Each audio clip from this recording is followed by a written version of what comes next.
I don't normally like getting up in the morning, but old Mr. Sun is shining down on me. Welcome to the Culinary Insider for October 29th, 2018. I'm Ryan Parker. This past Friday, the National Restaurant Association announced its official partnership with the Department of Defense Military Spouse Employment Partnership. Oy. The NRAEF officially joined October 16th of this year with the plan to reduce unemployment rates for military spouses. The partnership connects military spouses with more than 390 partner employers who are actively recruiting, hiring, and promoting military spouses in portable careers. Rob Gifford, the executive vice president of the NRAEF, said, "We are thrilled to support those who currently serve, those who are veterans, and now through this partnership, military spouses. This is another win to support military members and their families in transitioning into our industry and providing them with pathways to advance into long-term careers."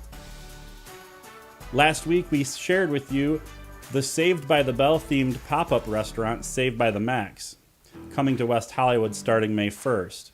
Over the weekend, it was announced that you can order tickets to the pop-up starting this week on Friday, November 2nd. To book your Saved by the Max tickets, simply go to savedbythemax.com. We'll make the link available below. And, well, if you didn't think up pop-ups could get any weirder, let's leave it to the fine folks of Japan who have opened a 2-week pop-up restaurant based solely on inmates' last meal requests. A Tokyo-based art collective, Chim Arawa Pan, that's their name, has a whole menu based on last meals of death row inmates. The Ninjin restaurant was located in Tokyo's red light district, with its last meal, no pun intended, being served last night on October 28th. You may have never heard of Dorcas Riley before, but you sure have eaten one of her most loved or hated dishes. Miss Riley was the creator of the green bean casserole. She and her coworkers were tasked with creating recipes in the Kimball soup test kitchen. In 1955, Miss Riley came up with what was originally called the green bean bake. The original recipe called for Campbell's cream of mushroom soup, soy sauce, black pepper, fresh green beans, and French's fried onion strings. Her recipe was created in Campbell's test kitchen in 1955. Miss Riley passed away last week at the age of 92.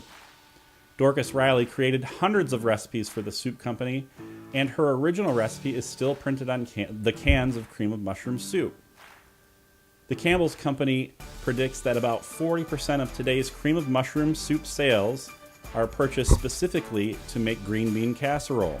This week on the podcast front, Christopher Kimball's Milk Street Radio has the most listened to episode in the iTunes food category. You may remember Christopher Kimball as the bow-tie-wearing host of PBS's America's Test Kitchen. He has transitioned into his own thing, bringing you a multimedia experience with Milk Street. In the latest episode of Milk Street Radio, they speak with Chez Panisse founder and chef Alice Waters. Also in podcasting, I'm sending you to Cat and Clouds podcast, where you can learn all things coffee, from sourcing to running a coffee business. Hosts and master baristas Chris Baca and Jared Truby discuss all things specialty coffee. I had a chance to spend some time with Chris at last year's Coffee Thinkers event, and he is just a tremendous guy. You can find them at catandcloud.com. Any important links can be found below. Click through to check out any of those podcasts on your favorite podcast player. That is all of the food, drink, and dining news I have for you today. Be sure to subscribe to get all of the latest news. Remember, food is life, and life is great. Take care. Now, I don't normally like getting up in the morning, but old Mr. Sun is shining down on me. So you chipped your nail, you stubbed your toe, you lost your phone. Life's a rolling stone on a broken roller coaster.